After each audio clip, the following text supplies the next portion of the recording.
Duha ka buwan nga bata ang usa sa labing bag-ong kaso sa COVID-19 nga napuno sa Mandawi City. Samtang sama subang dapit na bantayan ang pagsaka sa mga kaso human sa holiday season. Ang report ni Nico Serino. Kagahapong adlaw dugang tulo ka mga kaso ang napuno sa syudad sa Mandawi. Sa pagkakaron, may 29 ka aktibo nga kaso sa Dakbayan ug 2,364 tanan ang nataptan sa sakit. Pipila ka adlaw nang nabantayan ang pagsaka sa gidaghanon sa nadugang nga mga kaso. Sa dato sa Emergency Operations Center, sa buwan sa Disyembre, may average nga usa ka kaso ang mapuno kada adlaw. Apan sa hinapos sa Disyembre, nag-average na og tulo ka kaso inadlaw-adlaw.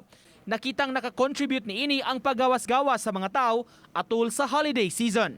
Paghulagway sa hepe sa Emergency Operations Center sa Dakbayan, nakita sab ang trend sa pagsaka human sa kalag-kalag. The congregation of people really invites the exposure of the COVID virus. So posible tungod kay taas kay tagbakasyon, daghang nanguli, daghang nagkuan, nambisita. Niadtong Enero 2, usa sa napuno nga kumpirmado nga kaso ang sa duha ka buwan nga batang lalaki taga Barangay Tabok. Household transmission o takod sa pamilya kuno ang hinungdan. Kauban sa atong kuan, kauban sa atong sa family na medyo na kuan lang. Pabilin nga nagmonitor karon ang EOC labi na sa taho sa bag-o nga strain o variant sa virus nga nakumpirma na sa pipila ka mga nasod. Uban ni June Sulon, Nico Sereno, Balitang Bisdak.